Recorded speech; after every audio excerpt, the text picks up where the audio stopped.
Well, welcome to Yamnuska Mountain Adventures, our guide talk series here. And I've got 6 of these things planned, dealing with greatest first ascents in the Canadian Rockies, 2000 or 1983 to 2002. So this hour of chat will be about the Andromeda Strain, the first ascent of the Andromeda Strain, and then the first ascent of the east face of Mount Fay. And, excuse me, I should mention that an hour hasn't been scripted out or anything. So if I'm talking more than an hour, feel free to go do what you need to do, or you're free to do that at any time, really. So there you go.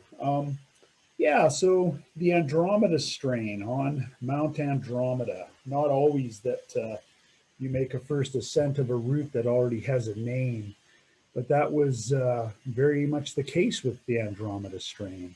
And here we see the kind of north wall of Mt Andromeda. Mt Andromeda is actually fairly large, relatively complicated mountain. If you look down from the top of Andromeda, its summit ridge lines are presented as an H, with a southerly wall facing the Columbia ice field, and then a ridge that comes over and connects to a northerly wall, which is what we're looking at here, with large glaciated cirques flowing out from the top and the bottom of the H. So yeah, quite an interesting peak actually, and an amazing venue in the history of Canadian alpinism, in that early on, just off the side of the picture here, was a route called the Shooting Gallery that was established by actually Tobin Sorensen. I forget who Tobin Sorensen was climbing with in the 70s. And then Jeff Lowe, the preeminent alpinist in North America at the time, established a route solo called Asteroid Alley, which is actually, both of them are really good routes, and ones that I've done several times and can recommend, although with global warming, things are changing. But having said that, Steve House at one point went up Shooting Gallery and continued up this train here to the top. Stepping back in time though, these are referred to as the practice gullies, which is a bit of a misnomer. This central gully, I've tended to name these the Middle Earth gullies: near Earth, Middle Earth, and far Earth we can't see. But Middle Earth Gully is every bit as much of an ice climb as the north face of Athabasca, actually, and one that I have guided now more than the north face of Athabasca, as the north face of Athabasca changes in character quite a bit and getting much more serious and technically difficult.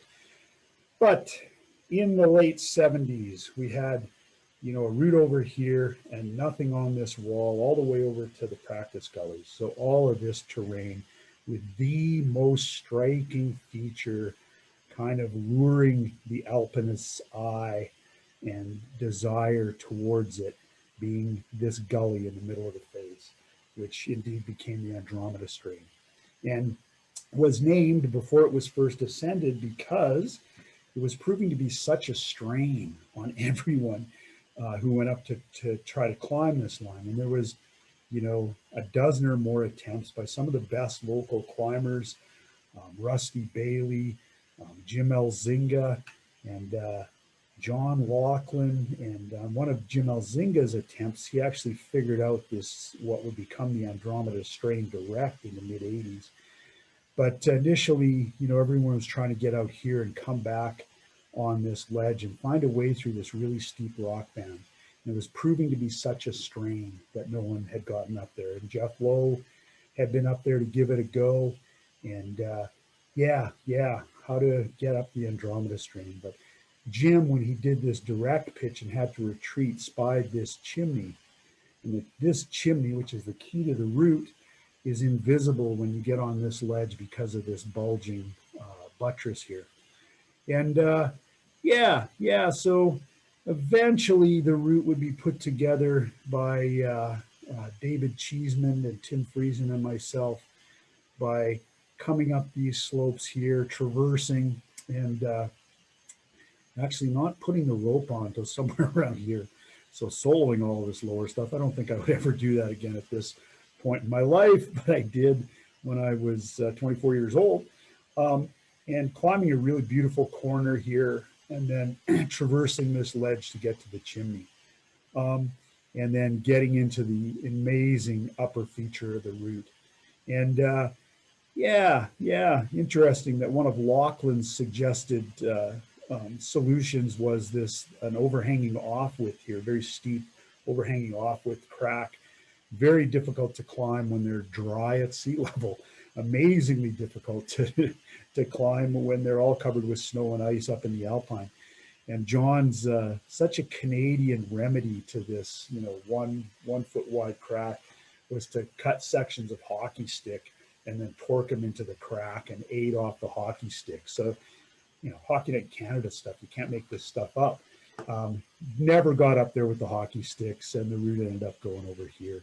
But since that time on this wall, it's interesting to watch the development of alpinism. Scott Semple and Raphael Sawinski put a route up over here, up this fold, that is,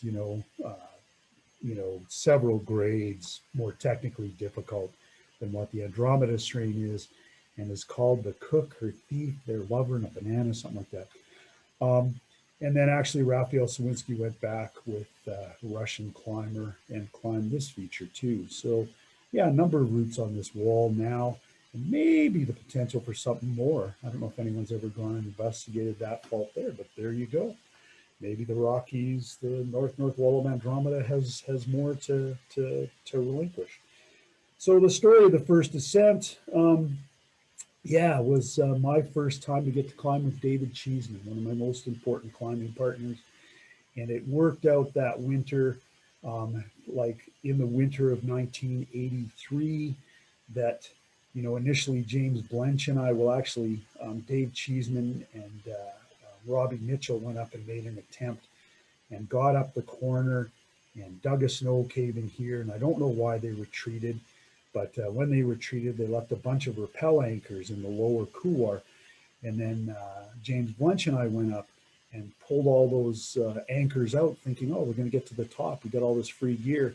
We got to the snow cave and actually used the snow cave, even though, as I would later talk to David, and David say, yeah, South African guy, yeah, too bad that Robbie took a dump in there before he left. And sure enough, we got the snow cave, perfect snow cave, but, a human turd in the middle that had to be carved out and thrown down the mountain, and then new snow put on over top. But saved ourselves 3 hours of digging to make a snow cave.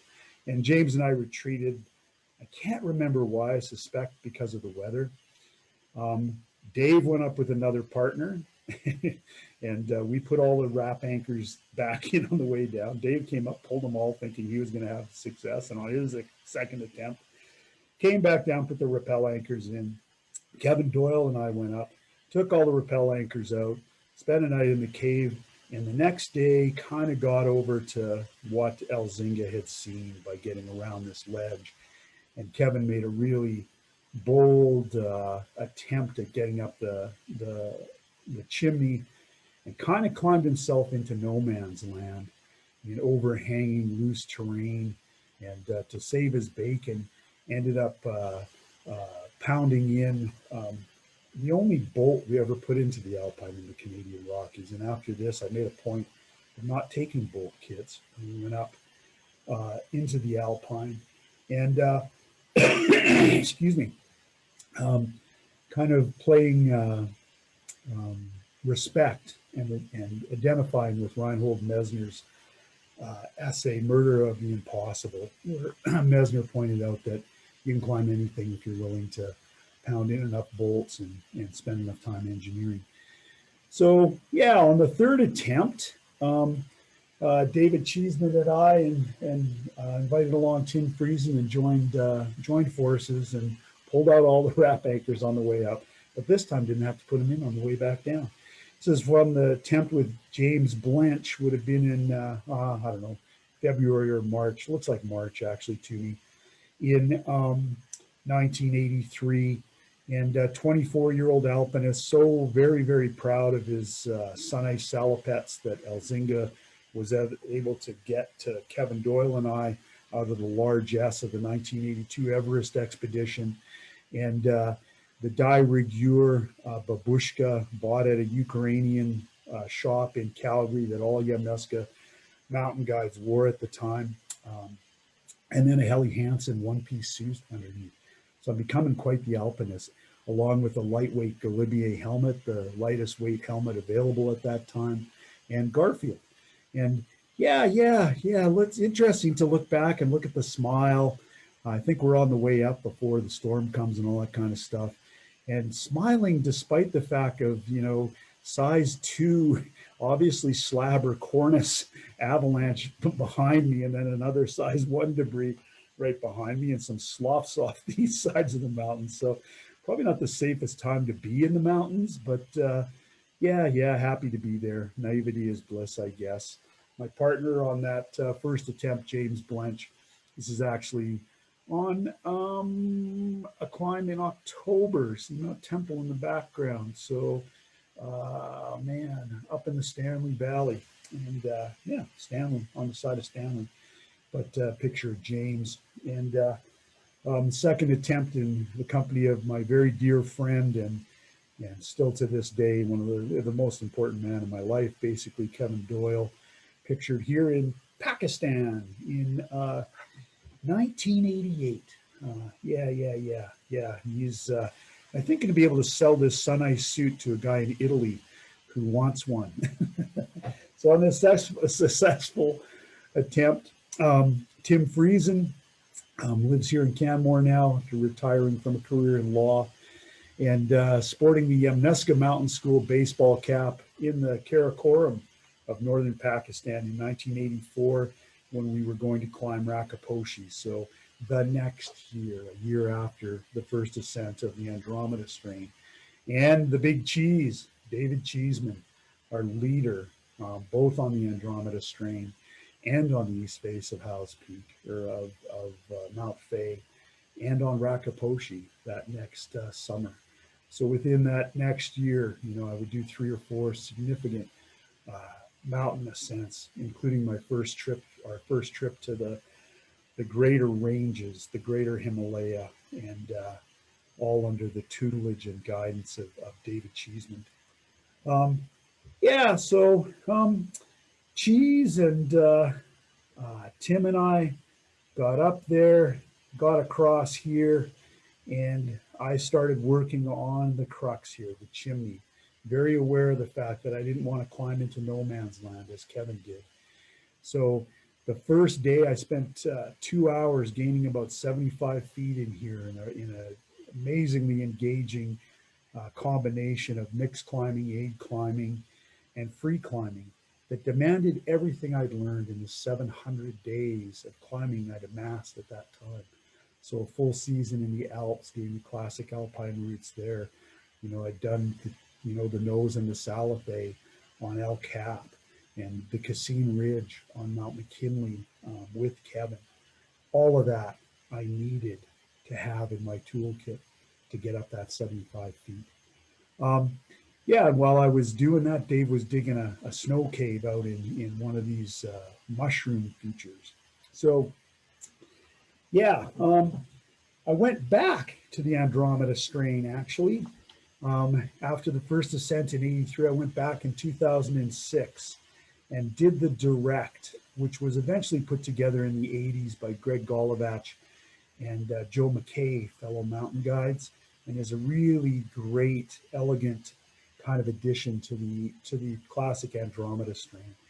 And pictures of my partners, Blitz and Billy. We had a tent on the glacier. It was March. They went over, put a track in to get into the lower couloir so we could go find it by a headlamp in the early hours of the morning and be able to get up there following, efficient footprints. And partners in 2006, 23 years after the first ascent, really actually adequate bookends to my career as a really hard alpinist in the Rockies, that time frame. Blitz and Billy. And this is us in 2006 heading up into the Andromeda Strain, the lower couloir. We're going to eventually climb the direct here, but in 83 we went out here, and here is that corner that provided access to the big halfway ledge. Amazing feature that cuts right across that north-north wall of Andromeda. And in 83, I was just so in love with alpinism and so much had dedicated my whole life to alpinism. And that was what I was going to do. I wanted to experience some of the things that Walter Bonatti had experienced and written about. And here I am, realizing that dream. This open book corner, dihedral, plastered with hard snow from continuous spin drifting through the winter, providing such a great medium to climb on. You know, won't take any ice screws for protection, but easily accepts picks and crampons. And being able to stack my tools in the spine of this corner in this neve, and then bridge out onto rock ledges with my crampon points, and have everything so efficiently and densely packed in my pack to survive on this wall overnight. Pretty cool. So we get to the halfway ledge and we're traversing over to get to the chimney, going underneath Lachlan's off with without the hockey sticks. And this is a shot from 2006, actually, with Billy just launching into this chimney that is the crux of the Andromeda Strain, and had taken me 2 hours to gain 75 feet. Billy cranked up there in probably 20 minutes. So we evolved, and we also were following a previous ascent. And yeah, the previous ascent had cleared out a lot of the mushrooms. So one of the challenges on the first ascent was cleaning the mushrooms out from overhead, all these blobs of snow that form on these alpine routes, and trying to hack them down so they're small enough that when they come off, they don't knock you off the climb. Yet in that activity of hacking at these beach balls and toilet seats over your head, you get soaked. You get really, really wet. It's a lot of wet work. And after my 2 hours, the first day I came down and my mind was like burnt toast. You know, I just was, I processed more adrenaline in those 2 hours than I had in the rest of the season. And I took a lot of risks as a young man. You know, the gray hair doesn't just come from nowhere. Yeah, and I got into the snow cave. Tim Friesen was belaying me the whole time. Dave was working on the snow cave. And I got into this long hot dog tube of a cornice, somehow staying anchored to a 45-degree snow slope below and an overhanging rock wall above this dollop of snow that Dave had dug this torpedo tube in, and he's in the back there. He's already got anchors in the rock. We, of course, sleep clipped in with our harnesses, because you never know. There's no guarantees that this thing isn't going to fall off the mountain. And he's already got a pot of minestrone soup on, bubbling away at the end of the snow cave, and there's humidity in the snow cave. And I come in and I'm done. And I'm like, man, I don't know, guys. I don't know if I can go back up there tomorrow. God, I'm just done. And Cheesmond, right. The climbing always looks better in the morning, Barry. I'm sure it will be fine. You saw where Kevin went, and you should avoid going where Kevin went.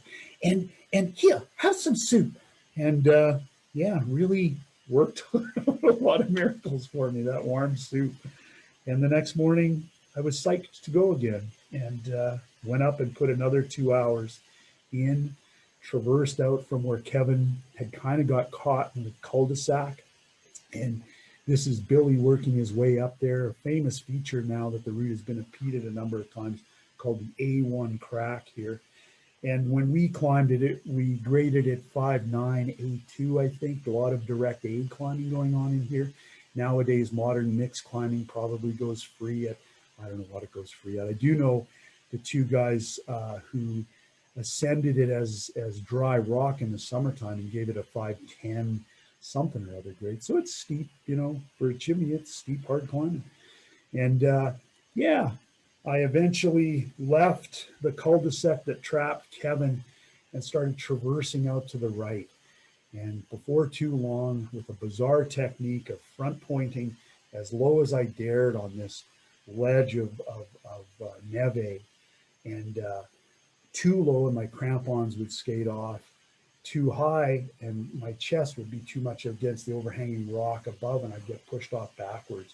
And there was a 30-foot loop of rope leading back into the corner. So a very serious situation to be in. If I do lose it, I'm swinging back into that chimney in that corner, and I'm going to get hurt. You know, there's no way I'm not going to break something. And getting kind of gripped because the only thing I can do with my tools is drive them in at the neve, hard snow at waist level, and cling to the tops of them and try to keep myself in. So bizarre climbing technique, and I'm starting to think, oh man, I'm gonna have to climb back. This is getting too dangerous. And I chicken wing my arm in behind the crust of snow in the hollow space against the rock, and actually chicken wing there to hang off that arm and get some relief from gripping onto the heads of the tools. And right at my elbow is this crack, a perfect crack.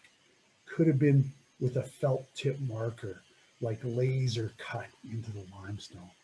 And I get out a long shallow angle piton, and those are a rarity these days. So if you come by any shallow angles, hold on to them. They're worth gold in the alpine and the Rockies, as are knife blades. And I start banging on it, and it just hammers in and rings like the sound of music. Ding, ding, ding, ding, ding, ding, ding, ding, ding. Clip. I'm safe. I'm safe. I can't fall back into that corner anymore. How cool is that? Just at kind of the very edge of walking the plank, if you will. Something got provided. And the first piton went in so well, I put in a second one and buried it to the ding, ding, ding bone too. And it wasn't a shallow angle. It was actually a lost arrow piton. So yeah, a little farther, this is Blitz, going past those piton placements, getting to the hand crack that would take us up, provide access into the upper couloir of the Andromeda Strain, where there is a great fist crack and two, fist-sized cans, a bomber anchor, and your friends come over. A lot of work to get up these technical pitches because we have 3 overnight packs. So David Cheesmond arrives at this bomber anchor, and he's got Jumars on the rope, and he's panting like a locomotive, and he's got his pack on his back and mine hung from a sling on his harness. The freight train, just an amazing amount of physical effort to get this stuff up there. He gets to my anchor, and I'm like, geez, you bought my pack too. Oh my God. Yeah. The freight train, man. It's the only way to get stuff up here. And we wait for Tim. And Tim arrives, and to save on weight, we take one set of Jumars and the mechanical clamps for climbing the rope. And Dave got them, carrying 2 packs. So Tim has the Jumars, or not the Jumars, the prusik knots. I don't know how much experience Tim had with prusik knotting at that time, but when there's snow around, it's really difficult. It's a lot more physical work than working a Jumar. And even the Jumars are tricky. They ice up, the teeth ice up, and they start to slip. So you've got to have the experience and wherewithal to know that you got to blow in and get the ice out of the teeth of the Jumar so it'll bite in the rope. Anyways, Tim gets up there, and his red complexion is even more red, and he's, screaming and shouting, "Never again, mate," or "Never again, man," blah, blah, blah, blah, blah, rage. And, the prusik knots kept slipping, and my pack kept banging into the corner. And on his back, he has a pack that he used to hitchhike around Europe 5 years earlier. And it's a pack that has a frame in it, but it's got this zipper so you can put the back straps into the pack. It's like a travel pack. So it looks like a piece of luggage when you go on the plane. You get off the plane, you can expose the shoulder straps and backpack around Europe. And just a totally inappropriate pack to have on an alpine route.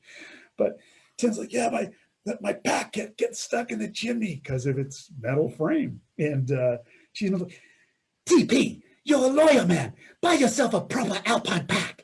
I will, as soon as I get down off this climb. And TP did buy himself a proper alpine pack. But we got into the upper couloir, and just an amazing place to be. Like 100-foot high limestone walls on either side, and this boulevard of neve and ice deep into the skin of the mountain. that led up to a question mark where the ice disappeared and the rock became overhanging again. Yet this brilliant jade emerald giant jewel on the right-hand wall of ice. And if we could get to that ice, it might provide an exit to the Andromeda Strain. And pretty happy Barry there in the classic Pied-Troisième position. The important thing for the alpinist to know, and maybe only the alpinist knows that these days, 3 o'clock on the clock in time, but also the third position in ballet. Stubai, ice axe in one hand, a forest serac saber in the other, a Willen's harness. So yeah, I'm dating myself. And I took all the ice screws and charged up 4 pitches, putting 2 ice screws in every pitch. And David and Tim had a hard time keeping up with me. I was so excited and on fire to get up here and see if we could get out onto this ice. And looks like we were going to succeed on the Andromeda Strain. And what is shocking to look back on the 23 years I was away from the route is to see how much of the ice volume has gone away. This surface now is an additional 10 feet deeper into the mountain. And anchors that were placed in the 80s by teams retreating from this upper feature once the route was opened are now unreachable by climbers in this upper feature. They're 10 feet up on the wall. So an amazing amount of ice volume lost. And sad to think to me that eventually this route may melt all the way away. Yet in the comprehension of time, mountains will all erode to dust and sand. And yeah, great to be allowed passage in my human lifetime into this amazing place. And with 2 really dear friends. Dave's taken over the lead now. Tim and I are following. And then Tim, it's his lead. He leaves his pack behind. Yeah, Cheese will do I will do the freight train with it. TP, if you can get out to the ice, we could get out of here. And yeah, Tim traversed out and used all his climbing experience to stay anchored to this wall, and then was able to sink his picks into this, one of the most iconic pictures in North American mountaineering. The exit pitch to the Andromeda Strain, sunk a solid screw, 30, 40 feet of rope out between that screw and Dave and I. And everything gets so relaxed once you know that Chenard tubular ice screw is in there. Thank you, Yvon Chenard, for inventing something that allowed access to this place, along so many other things. Yeah, pretty cool. Cover of the Canadian Alpine Journal in 1983. Yeah, success, accomplishment. Some of the things that really resonate with fire in the bloodstream of a young guy. Yeah, Tim leaving that pit. And really, it looks like a series of pothole marks from a machine gun in a windshield. And me following, and I remember getting to that screw and seeing these potholes in the ice and thinking, yeah, did we defile something here? But then I aimed at the next pothole and cranked up and realized it's a renewable resource and our passage is going to be erased within a couple of weeks. Those potholes are going to be filled in with spindrift and probably evolve to ice again. And you'll never know we were there, not even by our pea stain over at the anchor over here where our footsteps are. That'll get buried in snow too. And might provide some security and ice for another alpinist to pull up on. Frozen pea is more secure than just frozen snow. This is a recent picture from this last summer of that north wall of Andromeda. And the strain, the lower strain, kind of distinguishable here. Then that deep fold, indistinguishable. But here's where we exited that bulge of ice into this amphitheater. And we got up through the cornice. Dave led through the cornice. It was pretty easy to get through the cornice, actually. We stacked our ropes here and walked up to the summit, the west summit, or the east summit of Mount Andromeda. And Mount Snowdome back here, and then Kitchener. No, that's North Twin, actually. And the other summit of Andromeda. and some of my clients on the way up Mount Athabasca, which I've climbed over 100 times, which is nothing to be proud of. Actually, it's kind of sad, actually. But this is something to be proud of. This is how you really know you made it in life, when there is a roadside sign that has your face on it and some of your writing on it. And yeah, I'll quote from my own writing. 2 more pitches up mixed ground through an easy cornice, and we're on the summit at 5 p.m. There are beautiful, beautiful mountains everywhere. The sun is warm. I'm with friends, and right now life is good. Cool. And there's the Andromeda Strain. And shooting gallery, asteroid alley. Yeah, Mount Andromeda. Cool. So if anyone has any questions at any time, feel free to type them into the chat box or enter them into Facebook. And I have Sylvia helping me out here today in our deserted office. So she'll come in and hold up questions and I can try to answer them. So yeah, and look at that. Sylvia sent me a question. Any stories about getting into climbing or your very first climbs? Yeah, there's quite a few. And I've dedicated my whole adult life to mountaineering, and I believe in mountaineering. And a lot of those stories are in here. The book I wrote about my early life of climbing called The Calling, A Life Rocked by Mountains. So if you're curious about the early climbs, of which the Andromeda Strain is one, yeah, go to the library, sign it out, borrow it from a buddy. If you really want to help me out, buy it. Get it on Patagonia.com or from the best booksellers in the country. And yeah, so the next winter, a year, so the Andromeda Strain, the first ascent was April 16th and 17th, 1983. So a year further down the road, in February of 1984, after we had been to Rakaposhi. Is that true? No, we were on our way to Rakaposhi that summer in 1984. So yeah, Dave Cheesmond and Carl Tobin and I went into the east face of Mount Fay. And how did that come about? Well, Dave and I were having a planning meeting for our trip to Rakaposhi. And I was at Dave's house in Calgary and on his messy desk. And Einstein once said, if a blank desk, if a messy desk is the sign of a signal of a busy, messy mind, what is a blank desk a sign of? Anyways, Dave's desk was messy.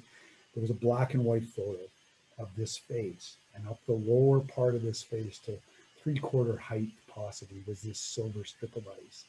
And then there was a discernible linear feature in the rock above. And I'm like, oh my God, geez, where is this? I thought it was the Andes or the Alaska range or the Himalaya. And he goes, oh man, you weren't supposed to see that. That's Ursa's picture. Urs Kalin took this picture? Is it in the Rockies? Oh, that's a secret, man. No, man, you got to tell me, where's this picture? Oh, okay, well, it is on the east face of Mount Fay. Mount Fay at the Valley of the 10 Peaks, the back of the $20 bill? You're kidding me. And yeah, not as often seen face of Mount Fay, especially in the wintertime. But yeah, that's where it was. And, Cheesmond, we got to go. So we started laying plans to go to the east face of Mount Fay. And this is the Valley of the 10 Peaks. A lot of people would know Moraine Lake here. Some people will know the Tower of Babel here. Rock routes on there, scrambling route up here. A very few adventurous souls, and I'm not one of them, would know David Cheesmond was. The east face of Mount Babel here, a Brian Greenwood route, very serious rock climb. And then in behind is the north face of Fay, where I've guided clients, very popular route up the skyline here, but a lot of times up these gullies on the north face that are really fine ice climbs. The east face is above Consolation Lakes. So to get in there in the wintertime means you got to ski up here. And that was Cheesmond Logistics. Right, man. Carl and I will pick you up in Canmore at 11 p.m. at night. We will go to the Moraine Lake Trailhead. We will be there at midnight. We will ski 8 miles into the cook shelter at Moraine Lake parking lot. We will sleep in the cook shelter for 4 hours. We will get up. We will have 2 sets of skis. We will leave 1 set of skis at the cook shelter, and we will take the other set of skis with our toboggans, and we will ski up into Constellation Lakes and start climbing the east face of Mount Fay. And we will finish it. This is a long weekend. We will start on Saturday, and we will get halfway up. On Sunday, we will finish the climb, and we will descend, and we will get to our second set of skis, and we will have Monday to ski out if we need it. And then Carl is doing nothing through the week, so he'll ski back in and get our first set of skis. Cheesmond Logistics. So that's the plan. And this is the face in the wintertime. And one of the things that went wrong with the plan is that I'm just going to close the door here so I don't interfere with the office, because there's someone in the office now. The first thing that went wrong with the plan was about 200 feet away from the van, my first pair of skis, the binding, the toe bail on the binding snapped like a dry twig, and the skis were buggered. So I had to plant them in the snow, get my second set of skis off my kiddie toboggan, just like we do in Alaska, and use those to approach, which meant I didn't have another set of skis to get out of there. So that was a complication right off the bat. But carry on, and we get to below the face, and it is an east face. So it's catching early morning sun, and it's coming alive with spindrift avalanches, maybe some point release wet avalanches. And we just watch it do its thing until the sun swings off of it, and then it goes back into the shade, and the air temperature freezes stuff up and locks stuff up. Okay, let's start climbing. And we started up here, across here, and that year, this feature of ice, this is a picture from 2001, actually, the ice was more over here, and it was a lot thinner. And then probably the hardest part of the whole route was this pillar here. And then silver strip of ice leading up to here, more ice here to a rock feature here. And our dream is to finish in this linear feature, a chimney, to the very summit of Mount Fay. This is what you want. That is not what you get all the time. The first day we managed to get up this pillar, and that was our first day on the wall. And here are my partners, the big cheese, David Cheesmond, and Carl Tobin, amazing alpinist guy, another dear friend, lifelong friend. Carl and I have climbed into our 40s and 50s, and now that we're in our 60s, I don't think we've climbed together in my 60s yet, maybe in Carl's 60s. But this guy, he looked like Edgar Rice Burroughs' Tarzan walked off out of the book. These plates of muscle, and not the bloated, bloated muscles of a bodybuilder, but flat, efficient, like carved out of marble. His physique was just phenomenal. And we kind of thought that there wasn't a piece of ice that Carl couldn't get up. And he was an Alaskan, done a bunch of climbing in the Hayes Range at that point. He and David had done the year before the first ascent of the east ridge of Mt Deborah in the Alaska Range. Or actually, I think that's in the Hayes Range, actually. Yeah, it is in the Hayes Range. And so I get to go out with these two guys. Pretty darn cool. And here's where the ice was to get to the pillar. And it was somewhere up a little higher that I looked over my shoulder trying to figure out what to do with this shower curtain of ice that is just enough to climb, but nowhere near enough to protect. And in some places, not very well anchored to the rock. So yeah, a bit of a serious game. And I got up to here, and I remember looking over my shoulder and shouting down to David and Carl. And Carl loves this story to this day. Any suggestions? And David and Carl looked at each other and didn't give me any suggestions. So I had to kind of keep figuring it out. And I somehow convinced myself that by tying off this icicle that's about the diameter of my thigh with a sling, and then getting a Chenard ice screw turned in, I don't know, half its length, and then tying it off, that was adequate protection. Would it be if I fell? Yeah, as we like to say, it would slow me down. So I don't think it would actually hold a lead fall, but gave me the courage or the confidence to get up and finally put pieces together, get onto a snow ledge that would lead us over to this pillar of ice and the key to the route. And we sent Carl Tobin out there and to get onto this pillar. And soon after this picture, Dave and I, well, we're sitting at the anchor. I think we had some pitons in, but we got our ice axes driven into the snow, just like you see in Freedom of the Hills. And oddly enough, on the Andromeda Strain, when we came around the corner beneath the dark chimney, I had to pound in my Serac Sabre 25 smacks to the head, which is the index in New Zealand for a well-placed snow picket. You can't be in the alpine mountains in New Zealand without snow pickets. It just wouldn't work. It's kind of like knife blade pitons here in the Rockies. But it was so solid, it was actually the principal part of my anchor. So snow can be bomber, like just amazingly solid material, but it can also be trash. So anyways, we've got our ice axes driven in the snow and some pitons, and Carl's found some rock gear. He's got an ice screw in, and he's getting over here and he's starting to breathe heavy because it's pretty steep climbing. And then he gets up on the pillar, and Carl Tobin, Tarzan, is starting to breathe like a locomotive. Oh my God, he's working hard. And Dave's like, yeah, I'm glad it's caught up there, man. And he's higher up here and he's really breathing hard. And we start to see tremors go through his physique. And we're like, oh my God, Carl can't fall.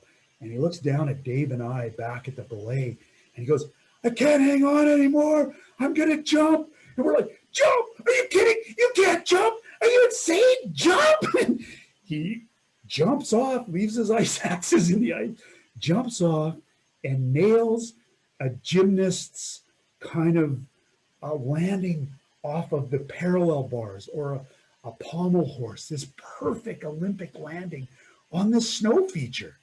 And whoop, whoop, he doesn't come onto the ropes and the snow mushroom doesn't break. It's pure like superhero stuff you read about in comics. Like he did this, he managed that. And he climbs back to us and we're like, oh my God, I can't believe that, you landed that and you didn't end up taking a fall. And then Dave looks at me and I, right now, Barry, it's your turn. So I get over there and I get up on the pillar and I'm breathing like a locomotive, trembling with the effort of hanging on to this overhanging piece of ice. And Carl's tools are there. So I'm able to clip those as protection. And I get a little higher and I can hang on the umbilical cord from my tool, get a solid tool placement and hang and place a screw, believable screw. So place two, I didn't get any down there. I don't want to carry them all to the anchor. And I was able to pull over the top of this pillar and keep it together. And that was the end of our first day. Dave does the freight train with my pack. And then, it's nighttime. We got to find a place to bivvy, and Carl's getting cold.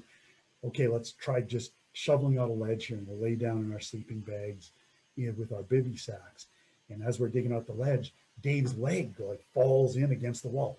And we're like, oh, geez. And he's like, wait, let me look, man, let me look. And he sticks his head down there, and there's this natural cave down there in behind the curtain of ice. And more kind of comic book stuff that you'd see in the Lord of the Rings. It actually exists. We get down there and we dig it out a bit, and we've got this cramped natural cave with very little effort. We can put ice screws in the ice, rock gear in the rock, seal off the door nice and warm until the middle of the night. I wake up and I'm in a cramped position. My bivy sack is slipped down, the one that Kevin made me on his mom's sewing machine. And my shoulder has pressed my down bag into the side of the ice cave, and it has melted to water and it's saturated a lot of my sleeping bag. So I have a dead sleeping bag. And even that night, hypothermia started to be a battle. And I would, ram my hands up and down inside this wet sleeping bag and try to develop heat and keep from shivering and pray for the dawn. And then finally the dawn comes and we get out of our snow cave. Weird shot. It makes it look like I don't have a hand. But get out into the sun, that beautiful sun. And you do a lot of this alpinism and spend nights in snow caves and be in cold situations, have forced bivouacs where, you're shivering for a lot of the night. And the dawn really is a miracle to have dawn. And you pray for dawn and you realize that these prayers have been in our species for longer than language has. That the dawn and the sun is life. And to feel that heat is just, it's a miracle. And I can understand why, we worship the sun. And so we should. And yeah, so nice to feel that. And I leave the top and get over and pound my ice axes in the snow again, just like I saw in Freedom of the Hills, and bring Dave and Carl over. And for the first bit of the day, we have the sun, and then the sun goes off the face. But by then, I'm warm. And my pile jacket at that time that dear friend Greg Cron had got me, and he got it from a fly fisherman shop. That fly fishing guys were some of the first to have this really wickable, breathable, non-wettable material. And then classically a Peruvian toque that James Blanchard had given me. He got it in Peru the year before, knitted out of alpaca wool, and exceptionally warm and comfortable against the face. Yeah. So Cheese takes over, and this is, what exists below the east face of Mount Fay. The glacier way down over the left is Constellation Lakes. So full on alpine, the magical place for the alpinist. And Carl and I coming up in the sun to Dave's anchor, and kind of one of the last happy pictures of me, because very soon after this picture was taken, Carl is up on this silver strip of ice. There's the exit chimney that we hope we'll be able to get to. And somewhere up here, one of these big snow features, a snow mushroom or a cornice, bonded snow, weighs a number of metric tons, breaks off of the rock because the rock has probably been absorbing all the sunlight coming its way, heating up, melting the bond with it. You hear this crack and then this roar of this large object accelerating through space. And I look up and start screaming avalanche as this thing hits the wall above us and explodes into shrapnel. And it's a screaming sky full of chunks of snow and avalanching, powder snow. And, we scream avalanche and hunker down and oh my God. And all around you, it's like a beach landing. There's divots being exploded in the snow by these chunks of snow hitting the snow slope. And then I get it in the back of the right shoulder blade with feels like a sledgehammer, like wham to the back of the shoulder blade. I'm instantly winded, pinpricks of white in my closed eyes, black, and shot through with shotgun of white light and pain. And I'm starting to slip. Oh my God. And I clench up and I stop. My shoulder's throbbing and the barrage goes on, and then it rumbles down the mountain. And then it always does. It ends with a hiss. And then it's absolutely silent. It just hisses away the last of the snow, and then silence. And then screaming of three guys who are pretty freaked out because they're in the trenches and there's just a mortar strike, right beside them. And I look at Dave and his eyes are white with completely islanding the iris and the shock of someone who has just been nearly hit by a mortar strike, basically.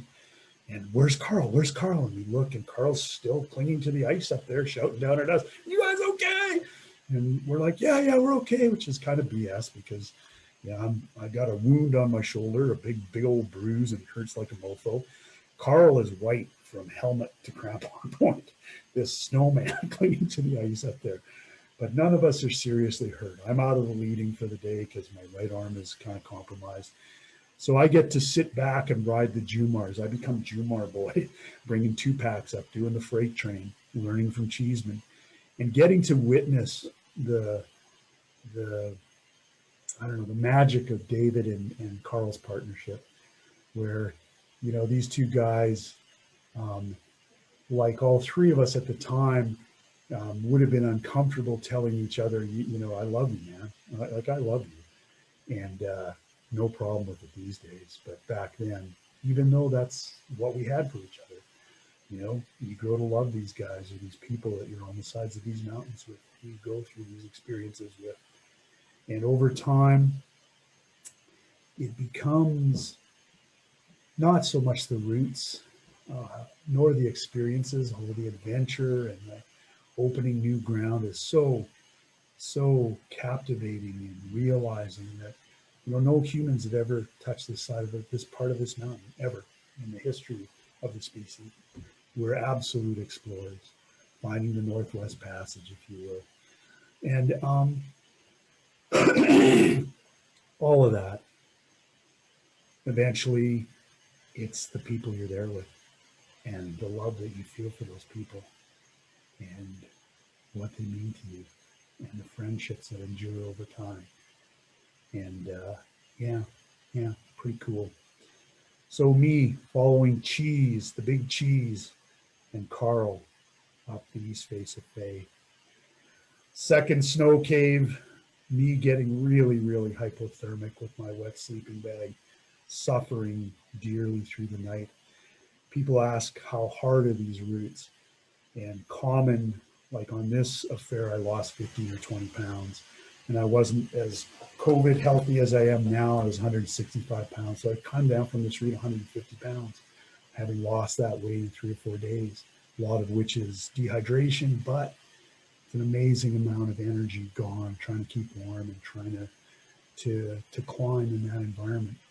And not having a lot of food. Food is one of the places you can save weight. And yeah, we ran out of food as of this night because we were supposed to be down to the car this morning. Here we are, still on the face, our second night on the face. And Carl and Dave take off. And so we've come up here, and that snow cave was here. We get up this rock pitch, and the rest of that day, it starts to storm that morning. And we get over here. I start to do some of the leading again, and we manage to get down on the snow ledge. It's storming heavily, 5 centimeters an hour. The whole face is coming alive with spin drift, avalanche constantly. And there's wind, so wind slabs are building, and we have to get off just to survive. We have to escape the face just to survive. So gone is our dream of going up here. And we managed to make it over here, and one last snow cave right behind, below one last rotten overhang to get out onto the ridge here and escape the mountain. And that last day, you know, when this picture was taken, I think I'd been in the storm for, I don't know, somewhere between 12 and 20 hours. And I was just so angry with the storm.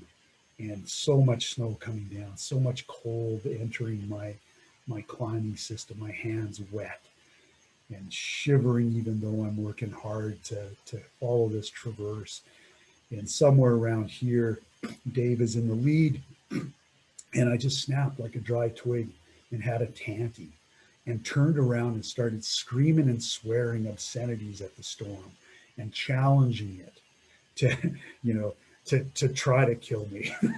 You know, how stupid is that? Pretty darn stupid. And yeah, you know, all of this rage and vitriol and emotion going at the storm. And, you know, after a couple minutes of screaming and shouting my head off, I'm out of breath. So I got to turn in and lean on my ice axe as the adrenaline's gone. And I'm just a folded, wet dish rag now, just panting. And Carl comes up to me, and, you know, he's there too. And he lets 10 heartbeats pass. And then he looks at me and he goes, hey, man, it don't got to be fun to be fun. And wow, what a jewel. It don't got to be fun to be fun. You knew it could get like this. You knew that when you were at the bottom. You knew it could be like this. You can't be surprised. You've been here before. And you came back up of your own free will because you want to be up here. So it don't got to be fun to be fun, man. And we had our last snow cave that night. We had 1 box of Smarties. We split them 3 ways, 17 Smarties a piece. And I knew I was with really hard guys because they didn't even want all the red ones. I think I had more red ones than they did. And they didn't say, hey, man, we got to split the red ones. They let me take as many red Smarties as I wanted. And then they put me between them for the night of sleeping. And yeah, I kept a bit warmer because of that, but I suffered again and I got really, really cold. So we've come over the ridge line here, still storming. We descend these slopes, get onto this glacier, go punch, post hole all the way across here to the Neil Colgan hut. And I'm telling these guys, man, these huts, there's always tons of food and fuel. We'll sit there and just get fat and hydrated. We get there, no fuel at all. And there's one little, this is so weird in a mountain hut, there's one little date square that we split 3 ways and one little bit of bag of sugar. And we come over to the 3-4 couloir, descend that, and get to Moraine Lake. And that's where it got really sick. It is now Tuesday. Dave was supposed to be at work, that morning. And to get across the X number of kilometers of Moraine Lake that has a full winter snowpack, that when I step onto the snow, I go through to somewhere above waist level every step. So the way we're getting across here is I pick up a foot with both hands, put it on the top of the snow. Carl lifts me up and drops me onto that foot, and I fall into waist level, and we repeat for I don't know how many 100 times across Moraine Lake. Why don't we let Dave in the front? Because he's got size 12 feet and he weighs 150 pounds. He's like Legolas. He steps on top of the box across. It's like, Cheesmond, get back here. So, yeah, we eventually make it to the cook shelter, and I walk out behind them as they ski, and we get to the Lake Louise bar at 1 a.m. on Wednesday morning. And the only food we can get is bags of potato chips. So we get bags of potato chips. They take me back to Canmore, and I have to move that day. I have got to move. I come into my Spartan little place, and my girlfriend's there. She helps me into a hot bath, and the hallucinations were magnificent. Like the hallucinating I did in that hot tub, in my tub of hot water, not a hot tub, but a bathtub, and just saw colors and things. Because you push yourself hard enough, you will start to hallucinate. And I did move that day. And that was the first ascent of the east face of Mount Fay. And last winter of 2019, Brett Harrington and Inez Papert and Luca Lindick went up and repeated the face and were able to go direct to the summit. They didn't end up in that linear feature that we had envisioned, nor would we have, because the natural way, Inez told me, was not there. It was in a different part. And I got to have beer with Luca and Inez in Canmore and tell them my stories at the Canmore Legion just over a year ago. And they sent me a picture after of their last bivouac on the east face of Fay, and Brett took the picture. And they got married here in the last year. So pretty cool. And they sent me this note on the back of the picture. Hi, Barry, this photo has a little memory of your proud ascent of the east face of Mount Fay back in 1984. That was our bivvy in the upper headwall. It was great listening to your stories. All the best. Hope to be seeing you in Chamonix soon. And I did run into them in Chamonix guiding that summer. So pretty cool to see the east face of Fay get straightened out and go directly to the summit. Now a really proud alpine route. And so I got some more questions here. And oh my God, I almost finished on the hour. Oh my God. Looking back, what would be your top piece of advice to yourself at 24-year-old Barry chasing new A strains? I would give the advice, and it was a matter of enforced on me. It was given to me by older British alpinists in the Bar Nash in Chamonix in 1980. The first season, Kevin and I went over and climbed alpine routes in the Alps, where all of this was started. And the old British climbers told me, tread lightly, lad. Tread lightly, lad. You're young at this. You're young and you're young at this. You need to make little footsteps. Tread lightly. You're going to make mistakes. So make your mistakes in small environments or arenas that don't have fatal consequences. So yeah, I would say pace yourself incrementally. That's what I would say. Set your goals incrementally and keep your knowledge of avalanche, uh, snow safety, whatever you want to call it, knowledge of snow, which is the most challenging one to figure out. Rock is way more easy to figure out than snow. Ice is way more easy to figure out than snow. Snow is the most enigmatic, hard one to figure out. So put time into it, even though it's often not the funnest medium to climb on. It's arguably the most dangerous. So learn about that. And why did I say that was enforced on me? If I had been independently wealthy, I don't think I would have survived my 20s. You know, I would have gone to a different big mountain range as soon as quitting the one before, but I had to work. I wasn't able to go to the East Ridge of Mount Deborah with Dave and Carl. I was invited, but I had to go off and tree plant to make a living. And that was a bit of a blessing. It spaced out my alpinism over time. So I was able to learn and mature intellectually and also physically to become a better athlete, become a better climber over time, and learned enough and saw enough about snow to keep myself a little safer. I was given your book and loving it, but wonder if it bothered you that it would be so much harder for a kid from a similar background to get into climbing because it's so expensive. Um, yeah, yeah, yeah. That does bother me. Although I think some forms of climbing are actually there isn't that barrier of expense, and um, there's ways around that too. So bouldering is a very inexpensive way to start gaining skills as a climber, and all technical climbing, whatever medium you're going over, rock, ice, or snow, it's all based on rock climbing. It's all based on rock climbing. So if you learn to rock climb, that's going to pay off in your ice climbing and your snow climbing. And it's not expensive to get into. And I don't like that barrier of expense in a lot of sports. But in climbing, you know, desire is so much more important than equipment. The things that Kevin and I accomplished with World War II, you know, Navy surplus, Army surplus, woolen pants that we bought and shrunk deliberately in the dryer to bring them down to something equivalent to our waist size. We called them man-eating clam pants, $5 at the Army Navy store. And we climbed Takaka Falls in those things. We had to put suspenders on to keep them up. But, you know, you can do a lot with heart.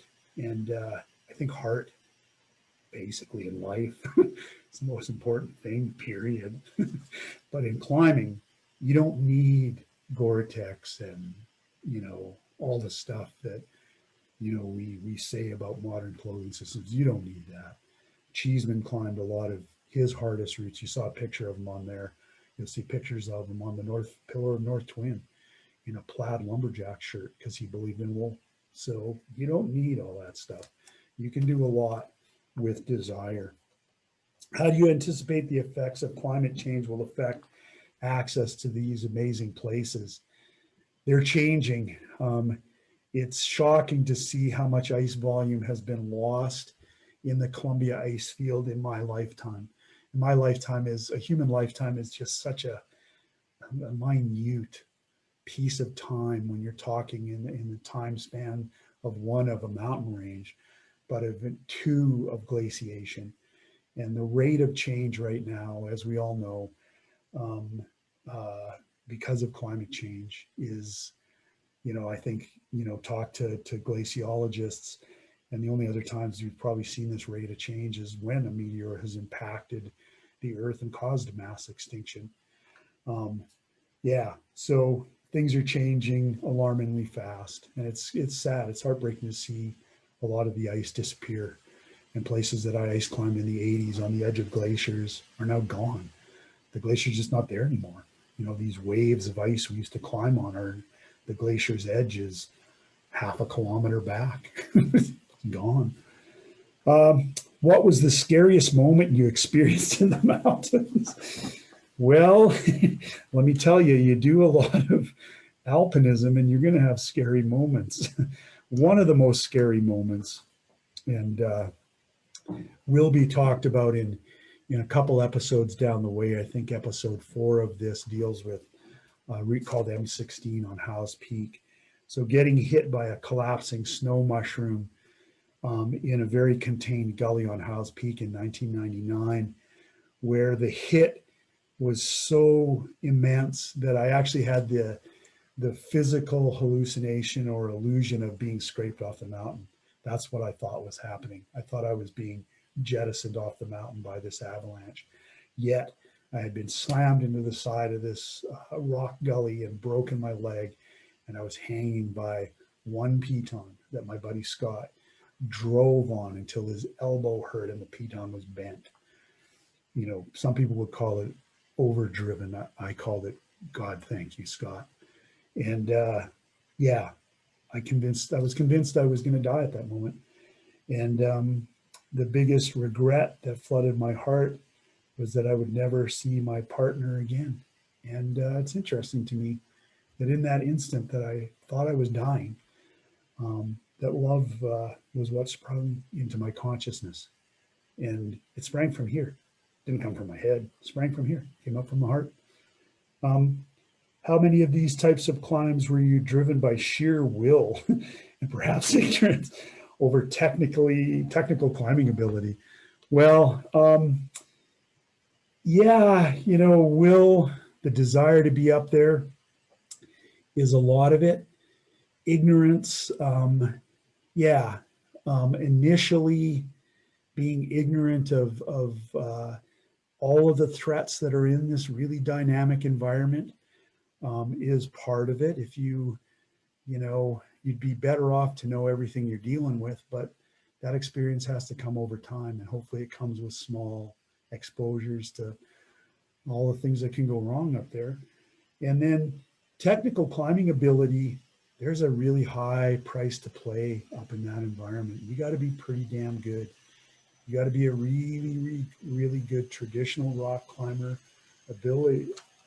able to use pitons like they're chalks and cans. And yeah. And you've got to be a really good ice climber, right? And you've got to be good at making fear a friend, so that as the threat of falling escalates and things start to get dicey, to start hanging it out there, that you can identify that as not something that'll lead to panic, but someone tapping you on the shoulder who's actually an angel, a fear angel, and saying, you got to perform here. Something's got to change, and it's got to change pretty damn quick here. And when it gets really magic, that change is intuitive, that you start being a wolf, loping through the forest, and do what intellectually or not intellectually, intuitively, what you think is right, and you start to flow. Grace under pressure is what Hemingway called it. When is the Calling 2 being released? In the fall of 2022. What is now called the Calling 2, but will probably go through a change in the name, will be published. So the fall of 2022. So a little over a year out from now. And cool. Thanks so much for showing up. We'll do this again in a couple of weeks. The next installments, you'd think I'd remember my own gig, but it's the Wild Thing on the northeast face of Mount Kefren. And then, I hope I didn't miss. Oh, no, yeah, it's the North Pillar and North Twin in 1985, and then the Wild Thing on the northeast face of Mount Kefren in 1987. So that's the next couple climbs that we'll be talking about. Thanks so much for showing up, and enjoy the rest of the day. And as we say in these COVID times, stay safe and stay healthy. All right. Talk to you in a couple weeks, hopefully. Take care. Bye for now.